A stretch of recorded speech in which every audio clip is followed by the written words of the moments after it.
Akademiks can't ride no wave. Let's see. He said he has some insight. Dawgface. Dak, what's the word with you, brother? It's good, man. I was watching this 6ix9ine Big Bank video, and I think we're trying to wonder if 6ix9ine exposed the whole Atlanta, man. What you been up to, and what's your thoughts? My thoughts is that 6ix9ine, he accomplished what he wanted to accomplish. He wanted to get somebody in front of him who the entire city of Atlanta respected, and that was Bank. Okay. Mm-hmm. That was Bank. It was what it was. He accomplished what he wanted to accomplish. He wanted to confront somebody about all of the hypocrisy, about all of the lies and deceptions and cover-up that's been going on in the city of Atlanta, while at the same time, the same people who have been calling other people out, they have been the same people who have been guilty of doing worse than 6ix9ine. So do you believe him? And I'm guessing I'm asking you, where do you lie on the matter? I mean, listen, brother. 6ix9ine did what he did. He stood on it. He's standing on it. Whether you like it or not, whether you accept or acknowledge, whether you accept his reasoning behind why he did what he did, that's on you to accept it or not. But the fact of the matter is, just because he told on something, don't mean that he doesn't have the right to point out other people who have done the same thing but have received special treatment. All this shit about him being Mexican and Puerto Rican, man, what in the fuck does that got to do with anything? I don't even know why people are bringing up the fact that he's Mexican as if Mexicans are that much different from niggas. Where I'm from, Detroit, bro, Mexicans and niggas operate together. They move together. They operate together. They ain't like Southern California where there's a quantitative difference between how the essays move versus how the niggas move. Like in Detroit, bro, Mexicans, Puerto Ricans, Cubans, it's all the same shit. And him being Mexican, what the fuck they got to do with anything? So he can't speak on shit that happens in the black community because he's Mexican? That shit sound slow as a motherfucker. Well, what do you think about he made some mentions towards a lot of Atlanta dudes, and he says they're basically alike. What do you think? They are alike. They are alike. They are alike. Don't forget, Atlanta is at the forefront of hip hop, bro. So a lot of what Atlanta artists have said about what ratting is, what ratting isn't, a lot of what they've been saying, though, that's what people have been biting off into. That's what people have allowed to kind of like run the show. And so you can't call 6ix9ine a rat and point out all the rat and all the shit that he did wrong, while at the same time you got motherfuckers in your own city who has done what he did, and in some situations is worse than what he did, but you don't want to call him out because you're friends with him. That's called selective gangsterism, bro. You can't do that. If you're gonna be a fair judge, if you're gonna be a fair arbiter, then you can't be operating with no bias, man, and you can't be afraid to call it like you see it. And all this, he Mexican and he told on somebody black. What the fuck they got to do with anything? Niggas tell on other niggas all day. Do we say that you especially wrong because you black and you told on somebody black? That don't got nothing to do with nothing. I don't even know why he brought that shit up. I think that he brought that up because he was running out of excuses to justify the difference he was trying to make between 6ix9ine and somebody else. The rules are, according to Atlanta hip hop elite, if you talk to the police at all, if you do anything but lawyer up, that's snitching. If you acknowledge anything, that's snitching. If you take the stand on somebody, that's snitching. Atlanta has been, 21 Savage, Young Thug, Gunna, Lil Baby, QCP, they set the standard for what ratting and what telling and what snitching is. And then come to find out, y'all sit back, y'all judging people, but y'all just as guilty, if not worse, of violating the same principles and the same rules that y'all have criticized other people for. And that's why they're getting so much flack for it. It's not because snitching is new to Atlanta. It's not because people just trying to point the finger at them. They are under so much scrutiny, and people are on their ass because these are the same motherfuckers who set the standard, and come to find out they was violating the standard the whole time. 6ix9ine was right when he pointed out. See, listen, we didn't necessarily know if all those people knew what was going on with Gunna. right? Whether you think Gunna is a snitch or not, I mean, that's up for debate. Whether you think T.I. is a snitch or not, that's up for debate. Whether you think QCP was wrong for what he did, that's up for debate. Whether you think Thug and what Thug did, all that shit is up for debate. It's a matter of personal opinion based on whether you like a motherfucker or not. That's where the problem come in at. Hey, so do you believe that Young Thug is a snitch? Young Thug, according to his own standard, yes. He went in the room and he was basically debriefed. Even though it was a state case, he debriefed for 2 hours. He was supposed to lawyer up according to the standards they set. And don't forget, Atlanta's hip hop elite, they were the ones who established what the standard was. Don't talk to the police. Lawyer up. You ain't got nothing to say. Damn.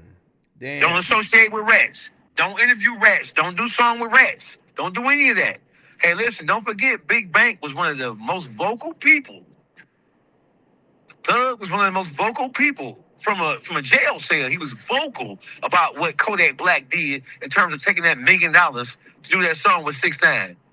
Atlanta rappers, the Atlanta hip hop elite was more vocal about what Kodak Black did and whether it was appropriate or not. And they said it was inappropriate. They said it was wrong. Kodak Black had to justify, hey, listen, man, he gave me $1 million to drop a 16-bar verse on the song, and I dissed him on the verse. He gave me $1 million to drop a 16-bar verse, and I dissed him on the verse. And they gave him flack for that. Well, Big Bang. 6ix9ine exposed the fact that he paid you to come to his humble abode and interview him. Wait, did 6ix9ine pay for that? I didn't ask him. He paid. Just watch it. You got to go back and look at it. He said that I paid you to be here. You're here in my house because I paid you to be here. So it's a lot of hypocrisy going on. So Atlanta is falling under a lot of scrutiny, and people are getting mad about it. Hey, y'all pointing out we did this, we did that, like it's brand new. No, we're not pointing out what you guys did or what you guys said because it's brand new or because we don't believe that it happens like that. We're pointing out what y'all said and what y'all did because y'all are Atlanta. They are the ones who defined in this generation of hip hop. They are the ones who provided the explanation. They're the ones who provided the standard. They're the ones who provided the game plan for what snitching was and what snitching wasn't, especially when it came down to hip hop artists. So Big Bank, you took $10,000 to go down there and do that interview. You acknowledged it. 6ix9ine put you on the floor. You acknowledged it. You went out there and you took that motherfucking money.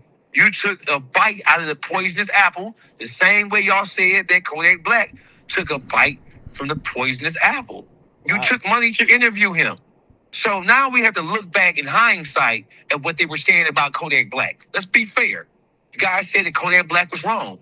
You know, you're not a rat, Kodak, but you're a rat sympathizer because you did a song with a motherfucker who you know was a rat.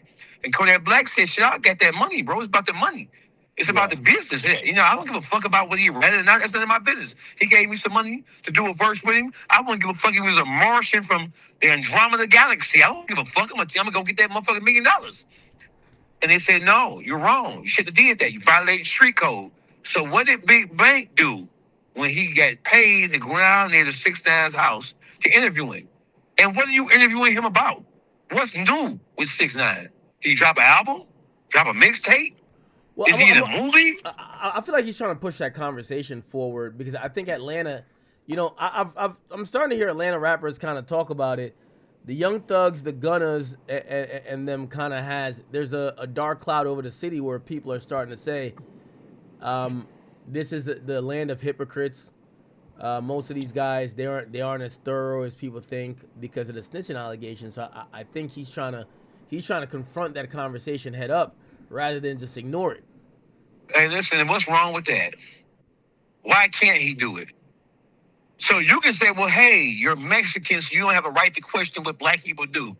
But that argument doesn't stand it. It doesn't stand the taste test. That shit stank to high hell. You can't say that shit. Who gives a fuck if he's Mexican or not? Ratting is ratting is ratting. No matter what your race or nationality is. Who gives a fuck about that shit? That's one. Number two, why can't he challenge it? Why can't he point out the hypocrisy? Right? Now, is he the ideal person to do it? No, probably not. But at the same time, if you're waiting for Atlanta to self-police themselves, it ain't gonna happen. It ain't gonna happen. So he had to call it out. And the artists and the people who were involved in the media are culpable and responsible for allowing these niggas to slide. The media, they cover it up. ATL Top 20 covered up. Big Bank covered up. The motherfucker with the biggest balls in the city of Atlanta was Baby Jade when she confronted Rollo about that missing motherfucking page in them motherfucking transcripts. Baby Jade, she displayed more character and more real nigga shit than any of them niggas did. It wasn't easy for her to confront Rollo. She's been with Rollo since the beginning of his career. It wasn't Big Bank that confronted Rollo. It was Baby J who put it on the floor. Baby J had more balls than any of the niggas do. Atlanta media. Yeah, but did she keep the same energy with Thug though? I mean, that's Banks' boy. So I mean, the whole thing is, let's pass the torch. I already got Rollo together. It's y'all turn. It's one of you men turn to do it. And then the whole thing is, Thug wasn't on Big Facts. Thug was on Perspectives with Bank. So it wasn't on Baby J to confront him directly because I don't think he sat down with Big Facts. I think he sat down with Perspectives, a one-on-one with Bank, right? Yeah, one-on-one. Yeah, so what was Baby J gonna say about that? It was what it was. So I mean, listen, man, I like Bank. Bank is new to this space. He's new to this medium, and I think he's struggling with being what he thinks a real nigga is supposed to be, and being a media personality. Big Bank, you were voted, according to Complex, the 13th most powerful person in urban media, in hip hop, in media. So, I mean, you halfway in, you halfway out. It's either you're going to be a media personality and you're going to be fair and you're going to be an even distributor of what's appropriate and what's not, or you need to go take your ass back to the trap house. You're either going to be a real nigga on this microphone or you need to take your ass back to the trap house. Simple as that. It's a trap house somewhere for Big Bang. It's a dope spot for him to go crawl back into. If you a podcaster, you ain't. If you a podcaster, you can't be calling other motherfuckers out, but don't call out the motherfuckers in your backyard. That is called hypocrisy. Okay. So what do you think is like the overall effect of this interview? I got to give 6ix9ine the win in what he wanted to accomplish, but clearly I think Atlanta is going to watch this and they're wondering if this is setting them back. Is this setting them back, or is this further in the conversation which they might be helped with? No, it's there. Hey, listen, there's nothing about what happened between Big Bank and 6ix9ine that enhances or helps or supports anything in Atlanta. It is a further example. Like what's the guy name? The comedian motherfucker who is on Steve Harvey. This further lets us know Big Bank is the quintessential example of street nigga shit turned media personality. If Big Bank allowed himself to be handled like that, that is a blow to Atlanta because Big Bank is seen, he's viewed as the realest nigga who made it out the streets and jumped into the world of entertainment. That's a blow. 6ix9ine set Bank up, bro. 6ix9ine set him up. He pulled him into the Rainbow Lions Den. He walked right into the Rainbow Lion's mouth. He walked right into that set. And I, for the life of me, I don't understand why he did it because what did we learn from that? I mean, I don't even call it an interview, bro, because it was more like they argued back and forth about who? It's a PowerPoint presentation. Listen, Big Bank knew he had to disrupt that shit. He knew he had to disrupt that shit. He knew it was about pomp and circumstance. He knew that it was all a big production. He knew that if he can kind of frustrate 6ix9ine, he believed that if he could frustrate the whole PowerPoint, the whole Jumbotron shit, he thought that he had a chance. I'm going to tell you something, man. He did frustrate 6ix9ine. 6ix9ine was mad because he wouldn't let him use that Jumbotron. He wouldn't let him use that big-ass, giant fucking projector screen to illustrate his points. He frustrated it. He stopped it every chance he got. But I think halfway through it, and listen, go to about the hour and 20-minute mark, and you will see 6ix9ine just lean back in his chair. I think the switch flipped in his mind. I think he said, you know what? It's more than one way to skin a cat. I got Bank in here. He's not going to allow me to use my jumbotron to illustrate my points. So let's just have a regular conversation now. I think 6ix9ine realized that he could be just as effective in exposing the hypocrisy through Big Bank by just having a regular conversation. Because they switched to regular interview mode the second half. Yeah, he definitely was. He definitely knew a lot more than I think Bank was prepared for. Anyway, outside of that, man, give us an update. What's going on with Allstar JR, the whole situation? You know, we know what happened with Ben 10 and everything. What have you been hearing about the latest with that? Well, I talked to JR a couple of days ago. I think it was Wednesday. He's in good spirits. We can let the legal process work out. My personal opinion, I'm not a part of his legal team, but my personal opinion when I examined everything that took place, Allstar JR is the only person locked up. You know, and people are saying, well, he's a felon in possession of a firearm. Being a felon in possession of a firearm does not mean or does not make it federal. Do you know how many guys who have felonies who get caught with guns and don't go fed? The feds picked it up because there is a force working behind the scenes to try to squeeze JR. But you can't squeeze a real nigga. A real nigga gonna do what a real nigga gonna do anyway. And let me say this to you, Act. Under what circumstances did you find a person who, listen, according to his federal complaint, and I'm sure you read it, right? Yeah. Okay. The complaint says that Allstar JR was being assaulted and robbed by a group of individuals. They didn't name the individuals. Why are they? What did they say? Suspect number one, suspect. They didn't name them suspects. Why didn't they release those guys' names? Why were they so comfortable releasing JR's name? Well, the complaint is built around JR, though.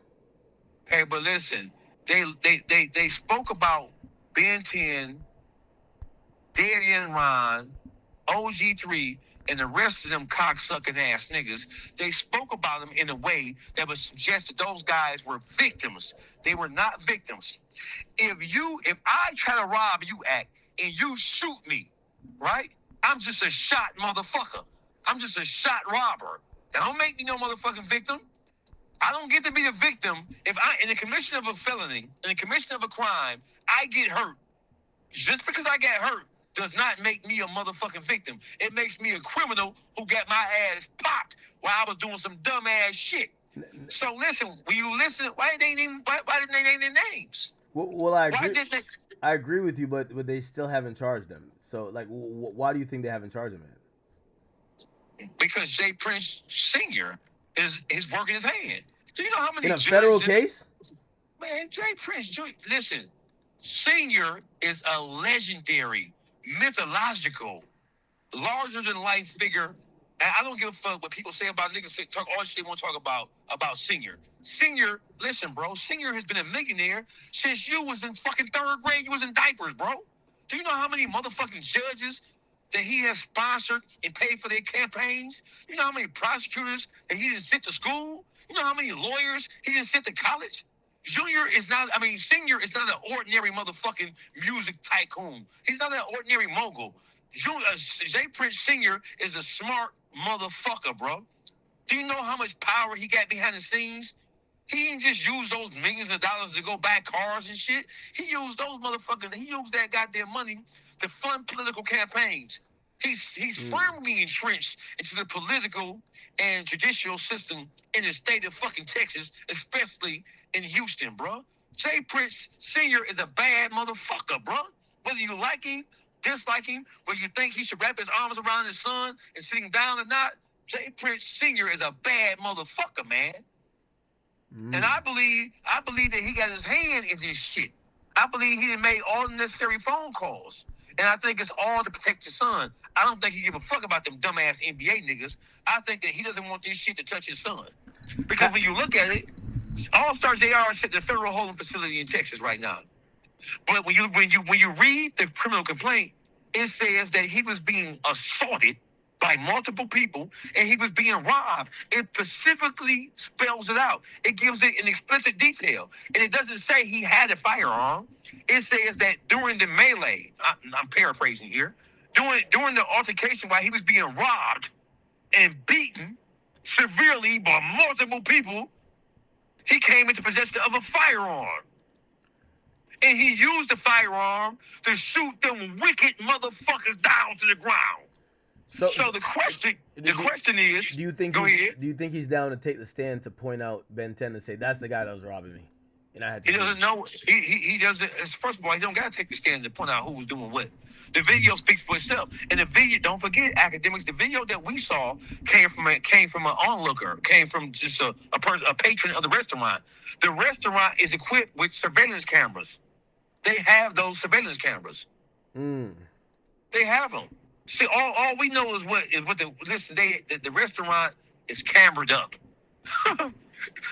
They have it. They know what happened. It doesn't take a rocket scientist. AllstarJR don't gotta say shit. The white man don't need you to point out the obvious to them, bro. They don't need you to point out the obvious to them. They can see it. It's on candid camera.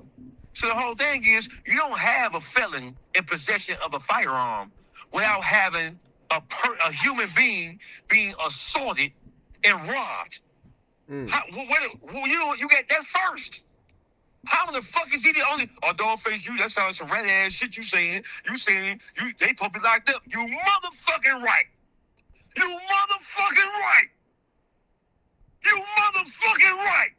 You don't get no goddamn felon in possession of a firearm. I'm a grown ass man. I don't give a fuck what nobody say about what I'm saying. Hey, listen, you don't have a felon in possession of a firearm at all. You don't have a fight. You don't have none of that shit going on without first a motherfucker jumping him and robbing him. The criminal complaint says that he was assaulted and robbed. And during the process of him being assaulted and robbed, he came into possession of a firearm. AllstarJR don't know where the gun came from. It appeared, he grabbed it, and he shot them bitch ass niggas down. That's what happened. He don't know where it came from. Hey, Akademiks, he was getting beat about the head, back, neck, and shoulders. He was ducking. He don't know where the gun came from. God gave him that gun. The Lord, Jesus Christ, our personal Lord and Savior, gave him that gun to shoot them wicked fucking demons down. Damn. So you think that was like divine intervention? Yes, it was. How can you say anything other than that? That was Jesus. Damn. That was Jesus. Jesus gave him the Glock, and he had to do what he had to do. Yes, he did. And my thing is, ain't none of them bitch ass niggas locked up? Have you seen that Ben 10's out of the hospital? I seen he's out the hospital, right? I seen he's out the hospital. Wait a minute, where's the assault and battery at? Where's the robbery at? Because the criminal complaint says. Well, would that not be considered like snitching? Hey, Akademiks, can I say something to you, Mr. Number One in urban hip hop? Yeah. And can I say something to you? You ain't gonna get offended. Promise me, you ain't gonna get offended. Promise. No, I ain't gonna get offended. Come on. Give me permission to speak freely. Go ahead. Shut the fuck up with that dumb ass shit, Ak. Yeah, Fuck them niggas. Them niggas bragging and laughing about JR being locked up. You don't see all them Houston and Baton Rouge niggas laughing? They bragging? Yeah, they laughing about this shit. Oh, he's stupid. He shouldn't have did this. He shouldn't have did that. They find it funny. Oh, he locked up. He locked up now. Fuck them bitch ass niggas. I'm a representative of AllstarJR. And then another thing I want to ask you is, did you talk to AllstarJR? Because somebody is saying that you lied for me, that you're lying, that you never were in communication with AllstarJR. So AllstarJR, you lying for me by saying that AllstarJR told you that if you don't hear from him or me, then it ain't 100. Somebody is saying that you lying for me. What? And you just trolling. That's what somebody said. No. I spoke to AllstarJR. He said, listen, hey, until I'm ready to do an interview with you, everything that needs to be said comes through Dawgface. That's what he said. He said you're his voice. Yeah. So why are people running around saying that? Is somebody say that? Yeah, somebody said that. Oh. I ain't even gonna mention the names, but hey, listen, AllstarJR is in good spirits. Hopefully, justice is blind. like they say it is. When you examine everything surrounding this situation, it all comes back to whatever. Now, so listen.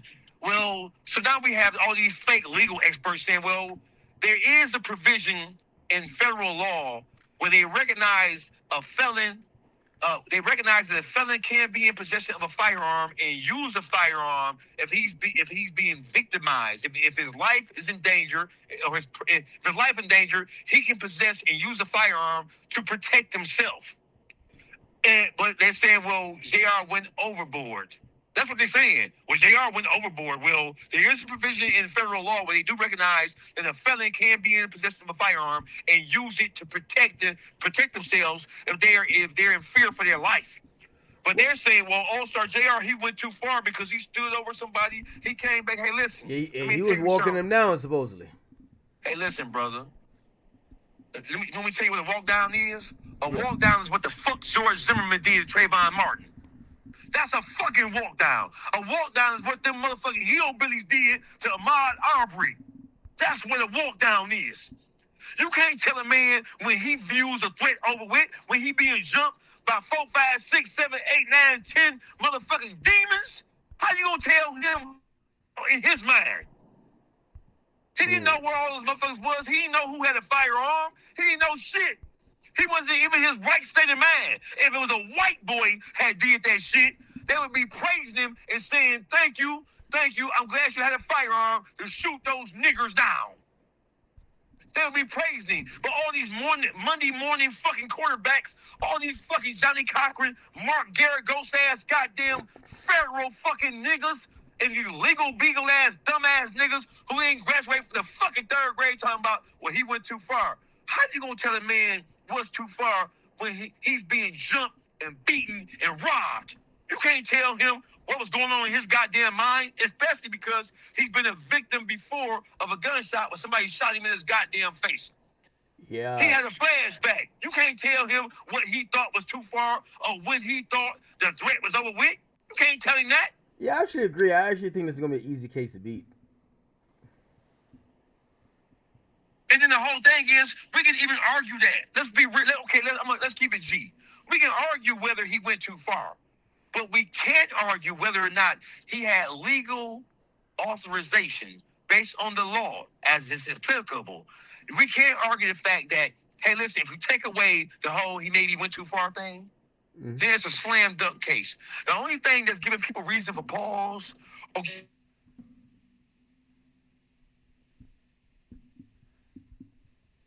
he came back, he spit on them, he socked them in the face with a gun. He was supposed to spit on them bitch ass niggas. Damn. He was supposed to give them niggas that. He was supposed to spit on them and piss on them. If I was him, I would have whipped my cock out and I would have pissed on them devil ass, satanic ass motherfuckers. I think Ben 10 is in rehab now. We might hear some good updates soon. Really? Yeah. Well, do you want my take on that? What's your take? I hope that bitch don't never get to walk again. I hope that whatever rehab that he going through, I hope it fails. I hope that cocksucking bitch ass nigga face the justice that he deserves. Fuck him. And fuck everybody that look like him. You don't believe in like some type of redemption? No. Fuck no. I believe in the same type of redemption they was willing to give him. I believe in the same kind of grace they was willing to. I'm a death penalty advocate. Kill them bitch ass niggas. I'm a death penalty advocate. Some shit you can't come back from. I'm going to give them bitch ass niggas the same amount of grace and understanding that they gave him. So you don't believe in no type of forgiveness from him? No, fuck them. I just told you I'm going to give them dumbass niggas the same type of grace and understanding and forgiveness that they gave JR that night. Don't forget, he's going to physical therapy, whether it works or not, about a situation that had nothing to do with him. You paralyzed as it stands right now about a bitch you don't even know. Over a situation that had nothing to do with you. What none of that shit NBA business, bro. None of it. None of it. They told you they don't even know the nigga. So you sitting, one nigga got a, okay, what physical therapy gonna do for a nigga got a finger missing? What kind of therapy gonna make that finger grow back? Yeah, that's a little bit. Well, they could put like a prosthetic, you know? Yeah, okay. Hey, yeah, tell him to dig up his nose with that nummy ass finger, nigga. Fuck him. Fuck Ben 10. Do the Ben 10. That's why you seen me go on Vlad TV and do the fucking Ben 10. Damn. Fuck him. I don't believe in redemption. You did the challenge on there? Yes, I did the Ben 10 on Vlad. Go check it out. Fuck him. Redemption. What? Oh, forgiveness? Shit. No. Hell no. Listen, how can you... Listen, I'm tell you something, right? Here's what's wrong with black people right now. Black people, we're too forgiving of a people to begin with. Yeah. We're too forgiving. We're too forgiving. And that's why nobody respects us, right? We're too forgiving. We're too forgiving with everybody else except ourselves. So I understand there may be a contradiction in somebody's mind. But hey, listen, bro. Listen, if you were to ask for forgiveness, if you were to ask for or seek some type of understanding, if you were seeking some type of understanding, seeking some type of middle ground, right? And then there would be a conversation about whether or not we can let bygones be bygones and whether we can ever not forgive or not forget but forgive. But those sons of bitches are not asking for no motherfucking understanding. They doubling down on the disrespect. They doubling down on the thug ass shit. And look at the shit they doing. The whole ass nigga dead in Ryan, he's a bitch ass, red ass nigga. You don't believe me? This nigga posted a picture on his Instagram. And you don't have that fire on you, that's when shit be happening. So what he did, that ain't nothing but that's veiled communique to the police. To everybody else. That's what Ron said, right? Yeah, go to his Instagram page right now, pull it up. Go to his Instagram page. The last post he made, where he got that cheap-ass motherfucking Foreman Mills outfit on, where he got it's black and red, and the caption reads, oh, they say that one time you don't have that fire on you, or the one time you don't have it on you, that's when shit be happening. So he's telling the whole world what he told the motherfucking police. It wasn't mine. It wasn't mine. He didn't say, I didn't know where it came from.